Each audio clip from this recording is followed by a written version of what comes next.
Estamos de vuelta aquí en No hay Derecho conversando con César Hildebrand. Siempre es un gusto, por supuesto, para mí y para este programa poder recoger su punto de vista. Es muy interesante lo que él plantea. Hemos hablado ya de varios temas que por estos días ocupan los medios y generan discusiones y, por supuesto, posiciones. Pero quisiera entrar a darle una lectura, si eres un poco más, o repasar otros actores también de la vida política del país para ver qué alternativas o frente a qué alternativas estamos. Nos hemos tomado buena parte de la conversación hablando del fujimorismo y creo que convenimos en que sigue siendo el principal peligro que hay hoy día en la política para el país, que si en algún momento quiere seguir fortaleciendo el sistema democrático, por ahí no es el camino. Pero una de las cosas en las que andan juntos con otros actores, y el APRA es fundamental en ese esquema, es todo lo referido al impacto de la corrupción vinculada a Lavallato. ¿Cuánto mueve el accionar de los políticos, de estos que has ya mencionado, su suerte en el caso de Lavallato? Es decir, ¿cuánto piensa, cuánto tienen en su agenda ocupado para ver cómo se salvan del caso Lavallato? ¿Es central o crees que ya la tienen librada, que la van a controlar y que no va a tener con ellos efectos sustantivos, digamos? Yo pienso que en el caso de García y Keiko están muy confiados en que el sistema judicial va a, digamos, hacerles fáciles las salidas, ¿no? Ambas. Estoy convencido de eso. O sea, porque tienen un control sobre el sistema de justicia. O sea, su tranquilidad Porque radica... tienen una influencia que puede ser decisiva en un momento dado. Ajá. Entonces, dirías tú que... Y porque además el Ministerio Público está actuando de un modo tal que las revelaciones primeras van a ser insuficientes y que, digamos, la culminación del proceso de delación premiada en los casos de Barata y los funcionarios de Lavallato no se va a dar por lo que ha hecho el fiscal Hamilton Castro. Exigencia tras exigencia, lo que ha logrado es paralizar el proceso de colaboración eficaz, que era digamos, una de las cosas que más temían Alan García y Keiko. Eso está detenido. ¿A quién favorece eso? Evidentemente a Alan García. Ahora, detenido porque ahí hay dos interpretaciones. Por una suerte de... Bueno, dos interpretaciones porque la Fiscalía dice que hay dos interpretaciones. No, digo, pero en términos yo no creo de que haya por dos qué. interpretaciones. No, pero digo, en términos de por qué no avanza de manera diligente. Una es porque, digamos, es el ritmo que le pone el fiscal y a eso le atribuyen ineficiencia. Es un juez que no es muy diligente. La otra es porque hay complicidad en esas investigaciones y esto, que tiene apariencia de ineficiencia, en realidad es pero ¿cómo se tratar llama de... Pero ¿cómo se llama la lentitud? ¿La lentitud no es complicidad? O sea, si te conviertes en tortuga siendo juez de un caso importante, ¿qué cosa eres? ¿A quién le estás haciendo el favor? Y eso es porque lo que los mantiene tranquilos a ellos, ¿crees tú? Yo creo que por ahora están tranquilos. ¿Y ves una diferencia en el accionar de no ese grupo de fiscales, sino de los otros que están viendo otros casos? Por ejemplo, los que ven casos de lavado de activos versus estos que ven, digamos, desde el equipo especial con Hamilton Castro. ¿A los otros los ves como más diligentes? Por ejemplo, el que investiga... No, lo que yo veo es que no están unidos, están no solo dispersos, sino que se contradicen. A espaldas del otro habla el uno mal y recíprocamente, y soy testigo de cómo todo esto está enmarañado y está empantanado, y esto favorece a la corrupción.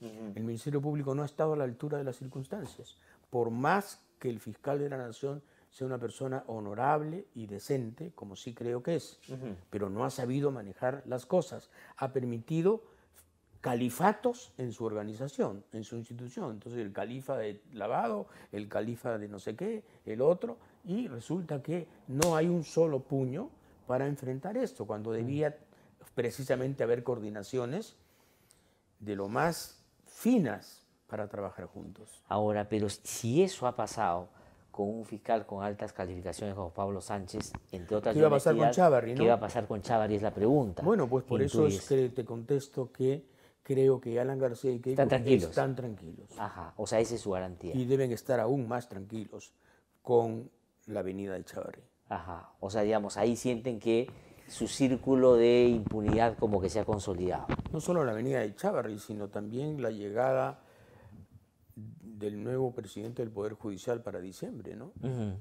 que digamos hay voces que corren que podría terminar siendo Ángel Romero, que es una persona Que va a ser estuvo, Ángel que va a ser Romero, al Ángel parecer, Romero. hasta este momento, que en todo caso es un militante de corazón del Partido Aprista. Sin duda. Ahora, puede ser una persona muy decente, ¿no? Pero, Sí, sí, sí. digamos, el corazón a veces... Como dicen que, digamos, a veces era... uno obedece el corazón. Exactamente, exactamente. Como dicen, era César Vega Vega, ¿no es cierto? Que Y mucha cuando uno gente le obedece el atribuía- corazón pueden suceder dos desgracias. O eres aprista o te casas. Pero a donde yo iba, pero digamos, también está en discusión en la Corte Suprema eso hoy, porque con Hinojosa Pariachi dice que Ángel Romero podría haber perdido por lo menos 5 votos que Hinojosa Pariachi le había asegurado. Es decir, Sí, hay puede un ser. movimiento. Hoy Puede día en la ser. Corte Suprema, y digamos, yo he hablado con algunos de sus integrantes, la preocupación principal es si hay un audio mío o no. Y lo otro es Claro. cómo hacemos para que los acuerdos a los que habían arribado, de los que Duberlí Rodríguez es parte, para quién lo va a suceder en diciembre, se puedan romper por el movimiento que hay en la Suprema hoy. Sí, pues, líos menores, ¿no? Lo que termina siendo irresponsable, porque de eso depende la justicia en el Perú, de ese tipo de líos dentro de la Claro, Corte claro. Suprema. Por eso te digo que dentro del marco actual es imposible una renovación y una limpieza. Es imposible. Simplemente imposible. Sí. Así. Hoy día veía una caricatura que hace Andrés Ederi en El Comercio y ponía al presidente Vizcarra que estaba con una máscara en la mano y la máscara era de Pedro Pablo Kuczynski. Y entonces lo que decía Ederi es, a ver qué hace él, o se pone esa y termina siendo Kuczynski, con lo que fue en su paso por el gobierno y en su debilidad con el fujimorismo, o digamos muestra otra cara al respecto. Tú no le atribuyes ninguna posibilidad a Vizcarra de que pueda cambiar de carácter a través de una cuestión de confianza. ¿Crees que eso es imposible? No, no. Creo que es imposible. No, no tiene visos de cambiar ni de querer cambiar.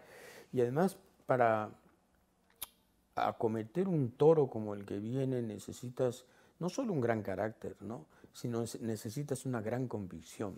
Y Vizcarra no la tiene. La convicción de cambiar el país es algo que es muy visible. Y no se siente, ¿no? En Sí. él no se ha notado nunca, ¿no? Sí, sí, se nota en el primer gesto, ¿no? O sea, Sí. aunque no lo hayamos conocido, lees un poco la historia del Perú y te das cuenta de que Santa Cruz tuvo eso, Castilla tuvo eso, Claro. ¿no? Leguía tuvo eso, Sí, sí, sí, sí. este no lo tiene. Velasco tuvo eso, Sí. este Es no lo verdad. tiene. Y el reto es muy grande, el desafío es demasiado grande como para Y digamos, tú eres, para César, un hombre tan cómodo en su zona de confort, ¿no? Sí. Ahora, tú fuiste uno de los que con claridad muy tempranamente advirtió de eso, ¿no? Tal vez con los primeros gestos y las primeras decisiones, con el nombramiento, por ejemplo, de César Villanueva como premier y de Edesi como Sí, ministro de Justicia, yo ¿no? sostuve que era un gobierno débil Sí, sí, sí, sí. desde sí. el primer día, Ajá. desde el primer día, y espero que solo sea débil, ¿no? Y ya ahora mi esperanza es que solo sea débil, Porque ¿qué otra cosa podría ser que te preocupa, digamos, como posibilidad? que sea un gobierno débil y absolutamente rehén del fujimorismo, aún para los propósitos aviesos del fujimorismo, o sea, para la impunidad, para trabajar por la O corrupción. sea, tú dices que ahora lo es para asuntos no tan Exacto. graves como ese, pero Ahora podría es tener- pasivo. Ajá, Y mi miedo es que pueda ser activo, ¿no? ajá. ¿Y eso cómo podría, en el peor de los escenarios, expresarse en tiempos próximos, digamos? Que Bueno, favorezca que una agenda de impunidad. ¿A qué te referías con eso? con algunos proyectos de ley que están por ahí engavetados, por ahora engavetados, y que tienden a favorecer precisamente a la corrupción. Hay 2 o 3 proyectos de ley de los cuales yo tengo noticia que están ahí guardados y vamos a ver qué ocurre con ellos. Y todos tienen que ver precisamente con casos que están muy próximos a gente vinculada al fujimorismo, ¿no? Entonces, mi temor es que la debilidad de Vizcarra lo lleve a ser un operador funcional del fujimorismo, cuando el fujimorismo, pasado este periodo de gran crisis, empiece hacer de las suyas otra vez. Porque ahora están entre paréntesis. Sí, Por ahora. por ahora. Hasta que dure el escándalo y llegue el próximo escándalo y veremos qué pasa, ¿no? Sí. Ahora, pero digamos, hay otra, pero quería revisar también otro, ya hablaste del APRA, hablaste del fujimorismo en su relación con el caso Lavallato y su manejo de la justicia, pero otros, digo, cuesta decir que son partidos políticos, pero ¿qué te ha parecido como su involución en algunos casos? Tú tienes Acción Popular en el Congreso, salvo dos que, digamos, pelean desde la trinchera democrática de Acción Popular, ¿no? Otros están claramente sometidos a la dinámica fujimorista. De hecho, Víctor Andrés García Belaúnde, yo le he dicho directamente, si no le preocupa que ya lo cuenten siempre como uno más del fujimorismo, y él ha dicho que no le importa tanto si del país se trata, por el bien del país, es su argumento, ¿no? Pero ¿cómo ves, por ejemplo, Acción Popular, además de un gobierno de transición que confrontó en algún momento al propio fujimorismo? El fujimorismo obviamente le pasó la factura más de una vez, ¿no? Y de los nuevos liderazgos que el fujimorismo y sus aliados como el APRA quieren evitar lleguen a la cancha grande del 2021, como Verónica Mendoza, que ya mencionaste, o el propio Julio Guzmán. ¿Cómo los ves? No, ¿cómo los ves a esos actores políticos? O sea, ¿cómo ves a Guzmán y a Verónica en medio de esta situación? Pero antes ¿Y era cómo ves sobre a Acción Acción Popular, estos partidos, digamos, que tienen por lo menos un origen democrático, pero que han venido como de capa caída en su relación, sobre todo con la mayoría fujimorista? Bueno, Guzmán es un misterio y él ha querido conservarse como misterio y aún no sabemos qué programa tiene, si va o no a inscribirse, si va a lograr o no su legitimidad como partido. Yo no sé mucho de Guzmán, la gente no sabe mucho de Guzmán. Que sea un enigma parece que es una suerte de capital político porque sigue figurando, pero no creo que deba conservar por mucho tiempo más ese grado de misterio. De Acción Popular yo pienso que es un zombie, ¿no? Es un partido zombie, es un partido que murió con el caudillo, un partido absolutamente, digamos, patronímico, partido patronímico por excelencia, es el belaundismo, el accionpopulismo no existe, es el belaundismo y el señor Belaúnde, que muchas cosas tenía de presidente y muchas otras de virrey, se murió. Oh, qué pena, sí, de verdad, qué lástima, perdimos a un gran tipo. Pero el partido no es sino la inercia ínfima de un señor que ya no existe. Entonces, para mí, Acción Popular es como hablar de una película de terror, es un thriller, y Víctor Andrés debería andar ahí asustando a la gente. No, digo y hago referencia no porque crea que Acción Popular es el gran partido, pero sino por la referencia última en la historia política del Perú con el gobierno de transición y Valentín Paniagua, que de alguna manera buscaba condensar por lo menos esos lineamientos que la democracia debió seguir después para no caer en lo que estamos en los 90. Paniagua. Sí.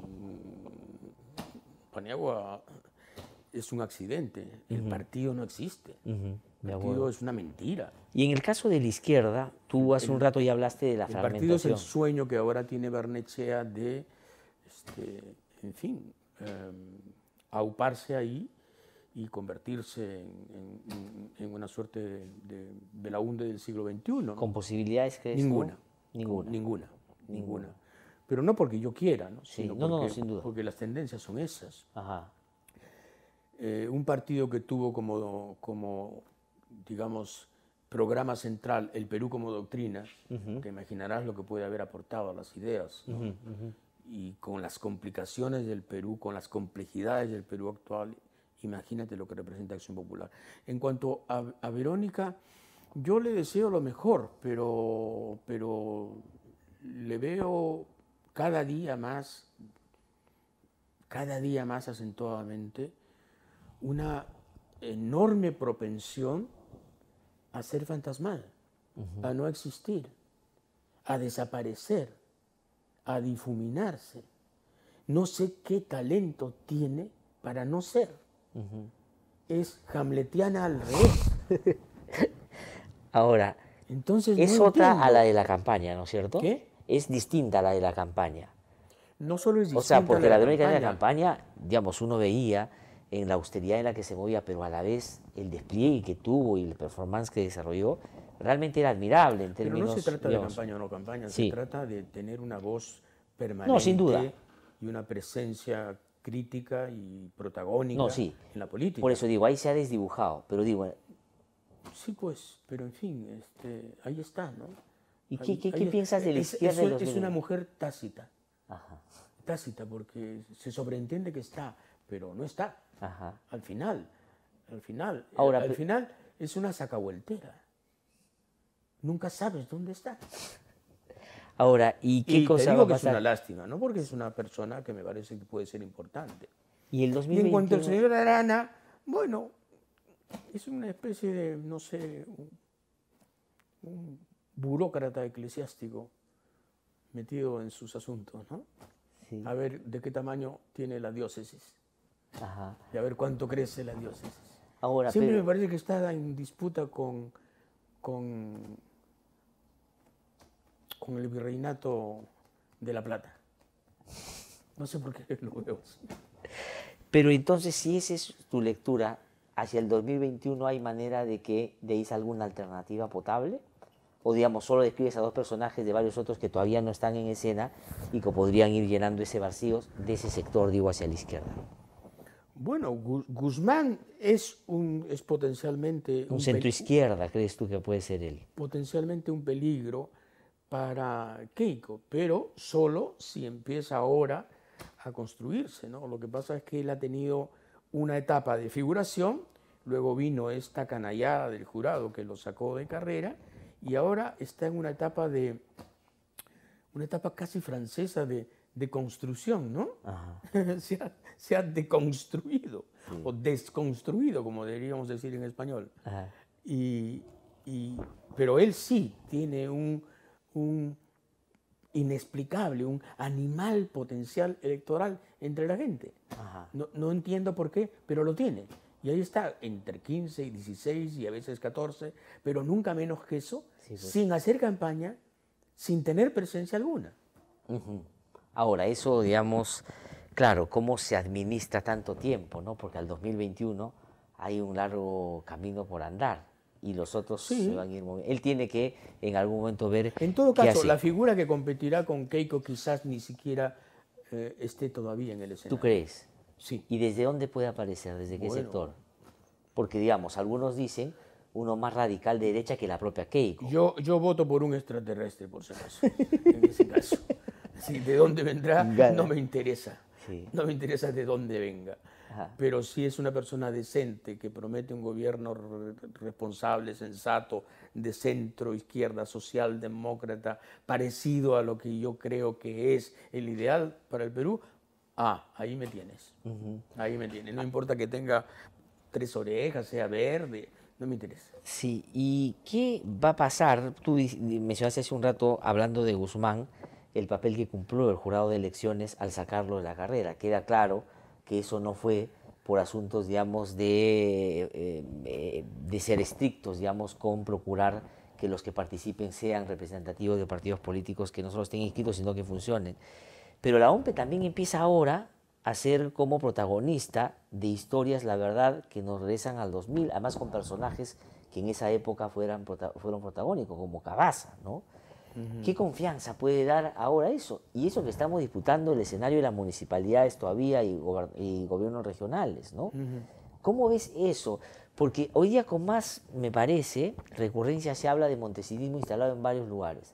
La OMPE, el Congreso de la República, por ejemplo, este señor Gibaja, que tiene toda una compañía ahí que desarrolla, pero como que con naturalidad empezamos a usar el término y no veo que le demos tanta importancia y creamos que no es tan grave, ¿no? Pero a mí sí me parece. ¿Qué piensas tú de lo que está pasando en la OMPE, por ejemplo? Yo creo que esa gente debería salir, desde luego, imagínate. No sé qué hace ahí todavía. No sé de qué depende que sea extraída. La OMPE tiene que ser fumigada, igual que muchas otras instituciones. Pero claro, eso depende del Consejo Nacional de la Magistratura. Imagínate si el CNM va a querer limpiar la OMPE. Tendría que empezar por casa y darse un duchazo español de lejía para blanquearse. Por eso te decía, por eso hace unos minutos, largos minutos, hablábamos del carácter íntimo de la corrupción, interinstitucional de la corrupción, del tejido compacto, denso, que es la corrupción, en donde evidentemente todo está entremezclado, entrecruzado, todo está cosido de tal manera que es casi imposible distinguir la singularidad. Es caso típico, ¿no? CNM, OMPE. A ver, dime tú. La prensa, ¿cómo está jugando en ese escenario que tú bien has descrito? Es decir, ¿a qué juega? Lo que ha pasado en los últimos días ha sido más bien la prensa que uno diría más independiente, ¿no es cierto? Es que no hay la prensa. Exactamente. ¿no? Es que no hay la prensa. Exactamente. Hay prensas. Ajá. Hay prensas que silban y miran el techo y se hacen los locos, siempre. Pero está IDL Reporteros, ¿no? Están unidades de investigación de algunos otros medios y están periodistas de provincia. No, ustedes, digamos, también, están, claramente, ¿no? Están algunas emisoras del interior, sí. ¿no? Entonces hay prensas. Ajá. Y no hay unanimidad. Desde luego.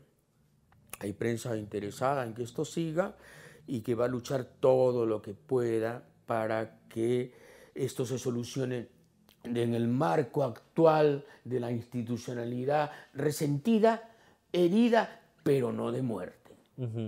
Ese es el esquema, y no van a auspiciar, digamos, de ninguna que manera, vaya más allá que eso. De ninguna manera. Ajá. Y porque lo que no quieren es el cambio, en el fondo, sí. ¿no? Lo que Ahora, no quieren es el gran cambio. Me refería también, en esa lógica que coincido contigo, de las prensas, ¿no es cierto?, en plural, la precarización del debate a través de los medios. Es decir, hoy día, si nosotros tenemos esa representación política, ¿cuánta responsabilidad tienen los medios también de producir ese tipo de políticos? Es decir, hoy día Becerril y otros existen a la base de una prensa que no les exige más que ser eso. Y por eso es que, digamos, son protagónicos en toda esta historia, ¿no?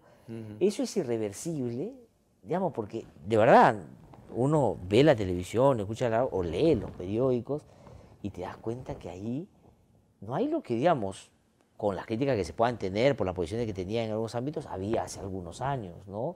Había pues columnistas que eran más genuinos, que eran, digamos, intelectualmente un poco más honestos. Hoy día hay mercaderes que escriben y firman como independientes y al día siguiente se convierten en candidatos de un partido político a la Municipalidad de Lima, por ejemplo, para poner solo un ejemplo. Entonces, ¿cuánto contribuye eso no a mejorar, sino a hacer que, digamos, sigamos cayendo en el fango, sabiendo que siempre más abajo hay lugar para seguir cayendo?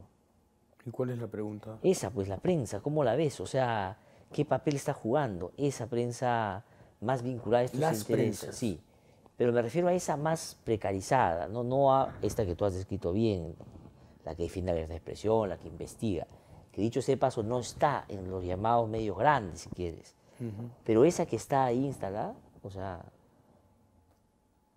Sí, pero eso responde a la degradación general de la academia, de la cultura, del Estado, de la educación pública en el Perú, ¿no?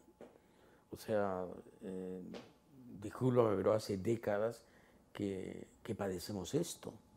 El nivel cultural en el Perú ha descendido a mínimos, y la prensa no ha hecho sino reflejar la pobreza de la educación pública, el carácter farsesco de algunas universidades y nuestro bajísimo índice de lectura, expresado de mil maneras, ¿no? En todas las encuestas. Entonces, claro, nos sorprendemos porque la prensa de hoy es, en fin, no es precisamente un homenaje a Valdelomar. Sí, pues, sí, es doloroso decirlo, pero es así. Es una prensa paupérrima, intelectualmente indigente, sintácticamente vergonzosa. Y ya no hablemos de lo que significa en materia de connotación cultural, ¿no? Pero es parte de la crisis general, ¿eh? La educación, la prensa, las argollas culturales, los falsos valores de la pseudoliteratura, el cine malo, que decimos que es nuestro y es bueno y es de exportación, el 80% es un fiasco, es un asco. El teatro, magnífico, dicen algunos. Hombre, vas a ver una obra de teatro a veces y te da ganas de salir corriendo. Siguen hablando como para la zarzuela. Entonces, el gran drama es la vanidad que tiene este país, que no está muy de acuerdo. Mi país tiene una enorme vanidad, pero esa vanidad no responde precisamente a sus méritos. Alan García nos inculcó eso, le inculcó eso a la gente. Y trató de instigar esta especie de autocomplacencia, narcisismo nacional, en vez de justamente empujarnos de verdad a ser mejores, nos hizo decir que somos mejores. Y no es cierto. Compara la prensa, por ejemplo, la que tú mencionas, peruana, del año 2018, con la prensa peruana de 1950 y te vas a dar cuenta que la prensa de 1950 es infinitamente más rica. Para no hablarte de la prensa del 30, ¿no? Sí. Con Amauta, Claro. que ya es otra cosa, ¿no? La prensa del 20, perdón. Amauta muere justo el 30. No, pues, ¿no? Y Colónida, y La Razón. En fin, yo que soy un nostálgico de la historia, un amateur de la historia, yo sí te puedo decir que a veces me dan ganas de llorar cuando veo cosas del pasado, ¿no? Colección de revistas, por ejemplo. Sí. Y firmas, ¿no? No, sin ¿Quiénes duda. firmaban ahí? No, Firmaba Federico More. Hombre, qué escritor tan brillante. Sí. ¿No? César, tengo que ir terminando ya y quería preguntarte por otra cosa que mencioné al comienzo y tiene que ver con esto, si quieres, conservadurismo, ¿no es cierto?, creciente, que tiene a la base un tremendo negocio de muchos adeptos que por una cuestión de fe a veces siguen ese tipo de predicamentos, esos son fundamentalistas, ¿no? Hoy día están ganando terreno. De hecho, el sector de educación al que tú has mencionado más de una oportunidad tiene un serio problema porque no puede avanzar en un asunto tan importante y básico de plantear un enfoque, por ejemplo, de igualdad de género en una sociedad democrática. No lo puede hacer porque lo han judicializado o porque sencillamente ellos no han permitido que se avance. ¿Eso cómo lo ves, no? ¿Cómo está creciendo o crees tú que va a parar en algún momento? ¿Hacia dónde nos puede llevar eso por un lado? Y desde esa perspectiva quiero plantearte una novedad, y es en la propia Iglesia Católica. Hoy tenemos 2 cardenales. Yo te hablaba con el cardenal Barreto, y es otra iglesia, es otro cardenal, y digamos con una perspectiva totalmente distinta a la Cipriani. Al margen, digamos, que uno pueda ser católico o no, ¿qué te dice eso como dato de la realidad en ese sector? En realidad no hay 2 cardenales, ¿no? Hay uno saliente y otro entrante. El entrante es el que vale, Sí. ¿verdad? No, pero van a convivir los dos, ¿ah? Van a O sea, digamos, no hasta es la que, jubilación final hasta la jubilación de Cipriani, que es verdad. este diciembre, Sí. ¿no? Si no me equivoco. No, se quedan los dos, o sea, digamos, van a mantenerse los dos, digamos, un buen tiempo juntos. ¿Permanentemente? Sí. Bueno, es una decisión salomónica. Yo creo que pensar así, ¿no? Bueno, del argentino Francisco. Exactamente. Bueno, es un empate, como le gusta a su selección. Exacto. Pero ¿qué te dice eso, digamos? ¿Puede ahí haber, o lo otro que te decía, ¿no? La educación. Ahí lo que va a haber es una convivencia civilizada. Imagínate si no tendrán ellos en 2000 años experiencia, ¿no? En este tipo de convivencias trabajosas, difíciles, entre enemigos, ¿no? ¿Cuántas veces los jesuitas han tenido que, en fin, tratar como amigos a sus enemigos, a aquellos que los expulsaron de América, Sí, entre pues, otras cosas, ¿no? Así que sobre eso no creo que haya problemas. Por supuesto que simpatizo con Barreto, desde luego que sí, me parece un tipo moderno a pesar de su edad y alguien muy distinto al señor Cipriani, ¿no? El señor Cipriani de verdad que no le hizo ningún favor a la Iglesia Católica, ¿no? Creo que él explica la masiva deserción que ha sufrido la Iglesia Católica en el Perú en estos últimos años. Las iglesias evangélicas están llenas y son decenas. Están llenas. Y yo creo que Cipriani es la mitad de la razón de esa deserción. En relación a lo que está pasando con este conservadurismo frente a los textos escolares, bueno, sí, pues, esta discusión es del siglo XIX. Esta discusión la tuvo González Prada,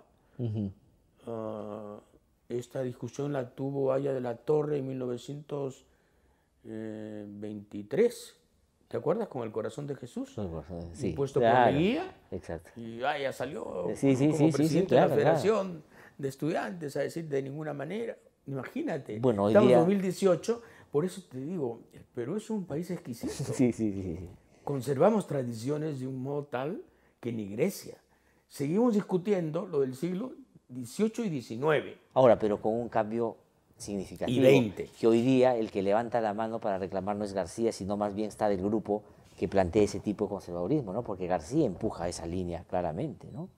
O sea, digamos, García está a favor... ¿García? Impulsa toda esta línea de con mis hijos no te metas y toda esta... sí, claro que sí. Pero es irónico, ¿no? Sí. García, que tuvo que reconocer a un hijo porque yo escribí en una columna que lo tenía, sí. ¿Es un católico de golpes de pecho? De repente a eso se refería con mi hijo no te metas. Ah, quizás. De repente, era alusión más Debía bien a ser eso en que singular, con mi hijo no te con mi metas. hijo no te metas, con mi hijo no te metas. Y lo último, la selección peruana. Tú escribiste un magnífico artículo que yo leí completo en la radio cuando le escribiste, ¿no es cierto?, del coraje y de todo lo que significó esa selección, no solo por su entrega. Tú decías una cosa que era muy importante, ¿no? Decía, he visto perder al Perú, pero no he sentido desazón frente a la pérdida. ¿No Claro, cierto? no fuimos humillados, ¿no? Claro, pero a veces hablabas... No nos arrasaron. Hablabas de Carrillo y hablabas de Advíncula. Sí. Digamos, los menos mencionados, inclusive, de este nuevo grupo que, digamos, ya tiene algunas otras figuras también, ¿no? Y eso como mensaje como país, no solo desde el fútbol. Parecía que iba a ser también un catalizador o algo que nos permita ver que es posible hacer otras cosas si pensamos desde una dinámica, una perspectiva como Gareca le imprimió a esa selección, por ejemplo. Pero ya pasó el Mundial y mira lo que discutimos en el país. Ya ni lo tomamos como referente, ya ha sido ahorita. Sí, pero la selección fue una lección de planificación, seriedad, liderazgo, inteligencia, concordancia de fines y medios y coordinación absoluta de todas las gerencias, ¿no? Bueno, así salen pues las cosas bien. Pero eso no lo hacemos nosotros los peruanos, normalmente. Eso es insólito. Eso es una anomalía. La selección peruana fue una anomalía. Lo hicimos bien. Y las cosas no salieron mal. Claro. Pero ojalá pudiéramos repetir la faena en otros aspectos, ¿no? Eso es una aspiración mayor, porque la primera pasaría por ojalá sigamos haciendo una selección si Gareca decide no seguir siendo director técnico, que es, digamos, lo que se discute hoy, ¿no es cierto? Es lo más probable que no quiera seguir, ¿no? Ajá. Que no ¿Tú quiera crees? seguir con nosotros. Sí, creo que va a tener mejores oportunidades, otros atractivos, y en fin, tiene todo el derecho, al final de cuentas, ¿no? No, creo que ha hecho mucho y debemos estar, por cierto, agradecidos. César, te agradezco muchísimo. No, gracias como a siempre, ustedes. es un gusto Como poder conversar contigo y esperemos a ver un tiempo más y repetimos la conversación a ver en qué situación. Probablemente repitiendo varias cosas que hemos dicho ahora, ojalá no, pero parecería que Sospecho puede que ser así. sí. Sospecho yo también. Gracias. César, un gusto, muchísimas gracias, que te vaya muy bien.